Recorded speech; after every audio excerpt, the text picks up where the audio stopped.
Now my task is to invite the panelists to the stage who will give us testimonies about marine protection and announcements that they may make. So let me ask Wietse van der Werf, Chief Executive Officer of Sea Ranger Service, to come on.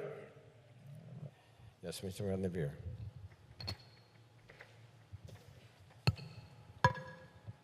Excellencies, ladies and gentlemen, I am very honored to be able to address you from this stage today and present to you the world's first international maritime ranger service, the Sea Ranger Service.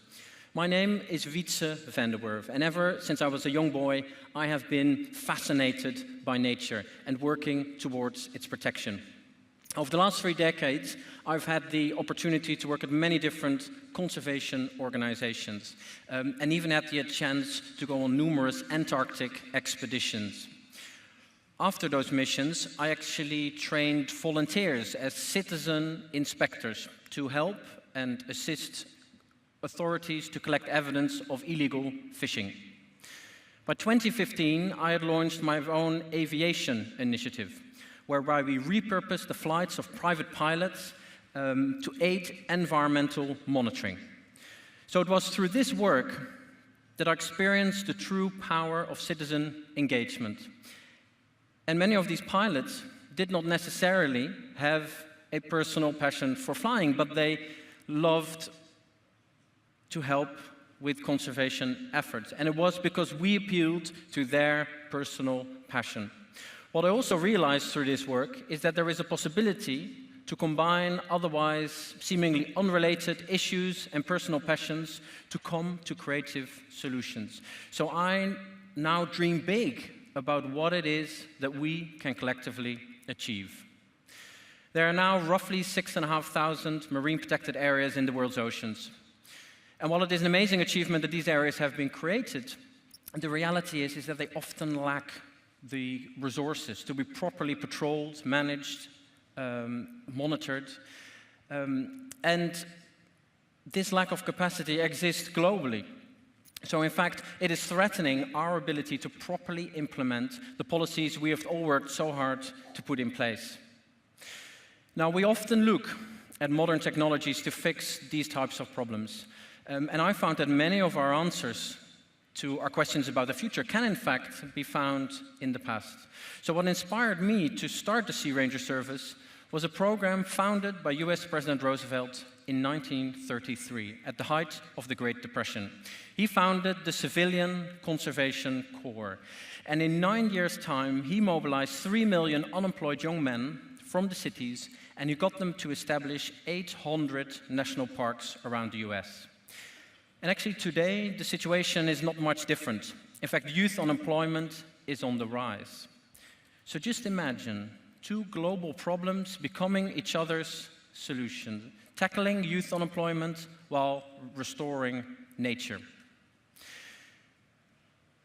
We set up the Sea Ranger Service as a social enterprise to achieve exactly this. What we do is we offer cost-effective capacity to assist governments in the management of fisheries and the restoration of marine protected areas. And we do this by building specially designed sailing workships, the first of which is currently under construction in the Netherlands. Navy veterans then train the youth during a 5-week boot camp in 20 maritime disciplines. And with the ship built and the crew trained, the Sea Rangers then start their contracted maintenance, regeneration, and research work out at sea. So what makes this Sea Ranger service unique? Well, we're talking cost-effective capacity. If tasks don't require the speed, we can use sailing ships, which are cheap. We finance their construction, and our clients only pay for the days the Sea Rangers work out at sea for them. There is global scalability. The Sea Ranger approach can be replicated around the world, making nature preservation possible on a global scale, cost-effectively. That is our core business. But there's a strong social economic side. We train local youth, we tackle youth unemployment, we create Sea Ranger jobs, and we give veterans a sense of pride and purpose. Ultimately, though, it is about the youth we train as Sea Rangers. They are the future, our future ocean ambassadors. Over 500 youth have already applied to join our bootcamp training. And with them stand 42 maritime companies and investment funds to launch the Sea Ranger service operationally by next year with close to 3 million euros in investment behind it. Our initial objectives was 5 ships in the North Sea within 5 years. But the ocean is much, much bigger. 30 ships in 10 years, 100 ships in 15 years. We have the investor connection and are keen to scale across and beyond Europe, with West Africa, the Pacific, Southeast Asia on our wish list. This conference is about strengthening our commitments to protect the high seas, and I now challenge you to start the conversation with us, the Sea Ranger service, to explore the possibilities of bringing the Sea Ranger approach to your country, to start tackling youth unemployment, to create the Sea Ranger jobs, and to bring shipbuilding business to your shipyards. It is actually from personal experience that I know that working on ocean issues can often seem like a very daunting task. It can be like an uphill struggle. Yet as I recently met some of these youth that have applied to join Sea Ranger bootcamp and learn of their enormous enthusiasm, when I meet veterans and they tell me how training young Sea Rangers brings back a sense of identity, pride, and purpose for them. And when I look at shipbuilders, shipbuilding companies, who actually embrace the Sea Ranger ships as a way to bring innovation in their shipbuilding trade, it is at these moments that I know that just the idea of Sea Rangers has the power to spark people's imagination. And if there's anything we need right now to bring about the required change and start tackling the huge problems that we face in our oceans, it's imagination. I look forward to start our conversation. Thank you. Thank you. Thank you very much, Mr. van der Werf.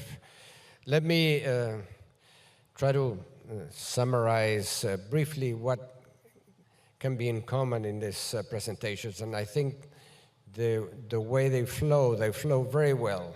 First, the important commitments to establish marine protected areas, and we've heard some major commitments here. Let me remind you that in our case, in case of Chile, we will be protecting more than 40% of our EEZ by implementing these marine protected areas. We're passing from 4.6 to close to 45% of our EEZ, about 1.4 million square kilometers protected. And we've heard similar and impressive commitments by the panelists. But we've ended with Mr. van der Werf, who has raised the issue of what is the next step. Because to establish the marine protected areas, the parks, is a first major step, often not an easy one because there are actors at odds at times. But we've done that. Then the next step is how do we monitor, how we enforce against illegal fishing. And that, I think, is an issue that we ought to think about. What methods do we use? Initiatives like Mr. van der Werf has referred to. What technologies, satellite technologies we have available in order to do so, and how we cooperate to ensure that those marine protected areas or those parks remain as pristine as we want them to be. So our duty is to ensure that these veritable savings accounts for the ocean that are marine protected areas remain as such beyond the act of establishing them. So I think this is the challenge that we have ahead. First, to have more countries create marine protected areas? And second, to ensure those that do, how do we monitor, how do we protect them, and how we enforce that they remain as such? So thank you very much. I will give it back to our Master of Ceremonies so that we hear from the audience.